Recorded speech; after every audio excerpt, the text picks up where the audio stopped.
You've probably already seen the clip of Elon Musk destroying this BBC reporter. We talked about it actually at the beginning of yesterday's show. We were watching some of it. It was so great. We are going to talk about it, and it's not because we think we are bringing you this thing you've never heard before. I want to preface, it's been going around. A lot of people have probably seen it.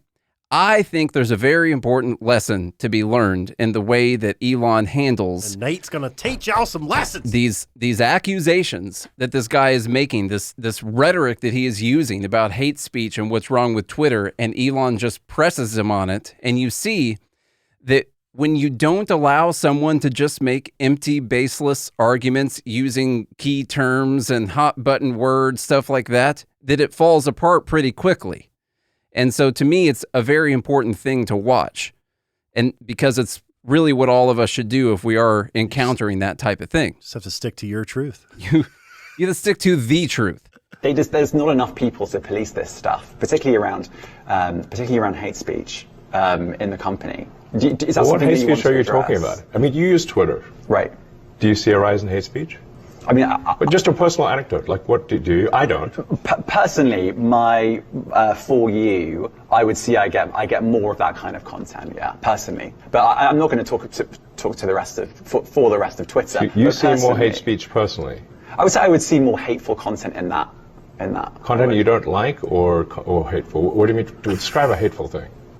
Okay, so first off, this is a really good way to handle a debate or someone making accusations. Clarify. Define what you mean by hate speech. So what do you mean? Are you saying this is something you don't like, or this is actual hate speech? Because now, see, what people want to do is what do you mean by that? They want to use the buzzwords. They want to use the rhetoric. They want to use this fake thing to try and make you look bad and then move on and set up the argument from this reality that they have. And he's like, okay, well, let's talk about that. Define what you just said. I love that he doesn't it's very autistic of him to do this. No, I mean, no offense. I think it's a virtue. Yeah, I mean, just content that will solicit a reaction, something that may include something that is slightly racist or slightly sexist, those kinds of things. So you think if something is slightly sexist, it should be banned? No, is that what you're saying? I'm not saying anything. I'm just curious. I'm trying to understand what you mean by hateful content. And I'm asking for specific examples. And you just said that if something is slightly sexist, that's hateful content. Does that mean that it should be banned? Well, you've asked me whether my feed, whether it's got less or more. I'd say it's got slightly more. That's why I'm asking for examples. Can you name one example? I honestly don't use. Honestly, I you don't. can't name a single example. I'll tell you why. Because I don't actually use that for you feed anymore. Because I just don't particularly like it. But you said actually, a lot of people are quite similar. I only look at hang on my a second. following. You said you've seen more hateful content, but you can't name a single example, not even one.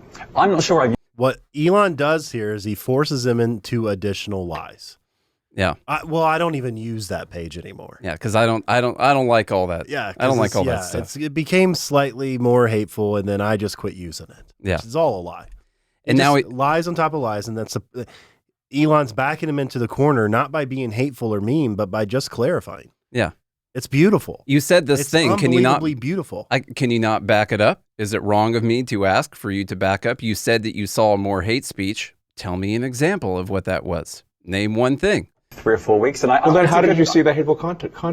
Because I've been using Twitter since you've taken it over for the last 6 months. Okay, so then you must have at some point seen for you hateful content. I'm asking for one example. Right. You can't give a single one. And I'm saying I say, sir, that you don't know what you're talking about. Really? Yes, because you can't give me a single example of hateful content, not even one tweet, and yet you claimed that the hateful content was high.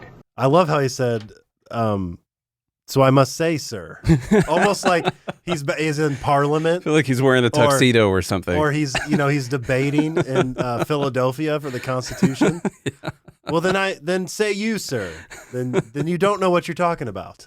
No, what I claimed. You just lied. What I claimed was there are many organizations that say that that kind of information is on the rise. Now, whether it has on my Give me feed one or example. not, I mean, right, and Literally you can can't look at name something one. like the Strategic Dialogue Institute in the UK. They will say that. So Look, people will say all sorts of nonsense. I'm literally asking for a Right. single example, and you can't name one. right, and as I already said, I don't use that feed. But Well, then how would you know that? I don't think this is getting anywhere. You literally said you experienced more hateful content, and then couldn't name a single example. Right, and as I said, That's absurd. I haven't actually looked at that feed. Then how would you know this there's hateful content? Because I'm saying that's what I saw a few weeks ago. I can't give you an exact example. Let's move on. We only have a certain amount of time.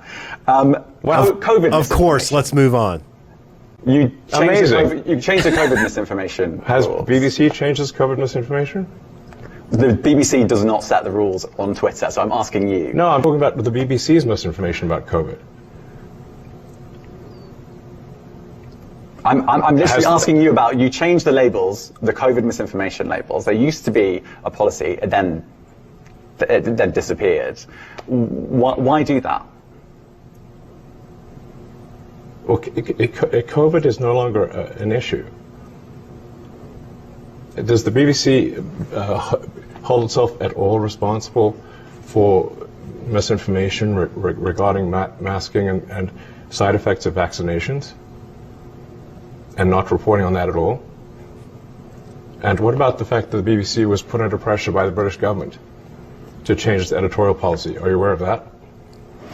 This is not an interview about the BBC. Beautiful, beautiful way to handle an argument, in my opinion, because he makes the guy look ridiculous when he makes accusations and can't back it up. He doesn't use For You anymore because of all of the hateful content Does Twitter problems. have a For You page? It is For You. The default thing that you go to is the For You. Or if you switch over to the following tab, now it's set up to where it'll default to whatever the last thing you were using was. Now, here's another interesting part because... And I want to point out what Magoo said here is the pause.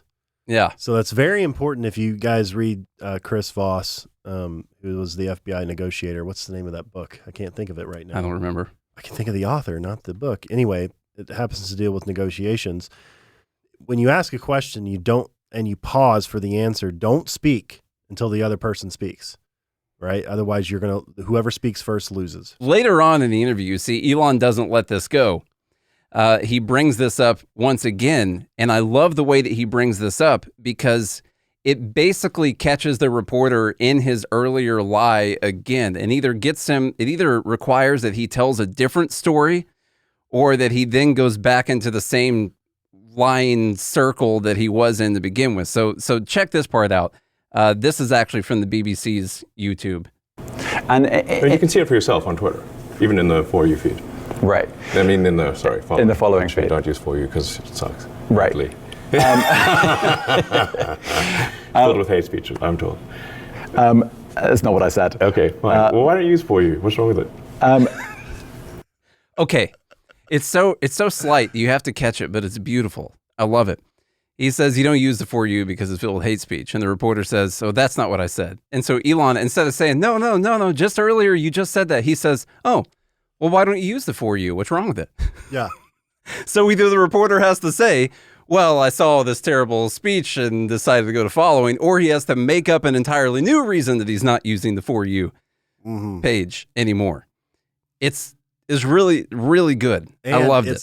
And it's comical. He's laughing at himself because he knows it's hilarious. Once again, I'm sure most people have already seen these clips, but we encounter these things on a daily basis.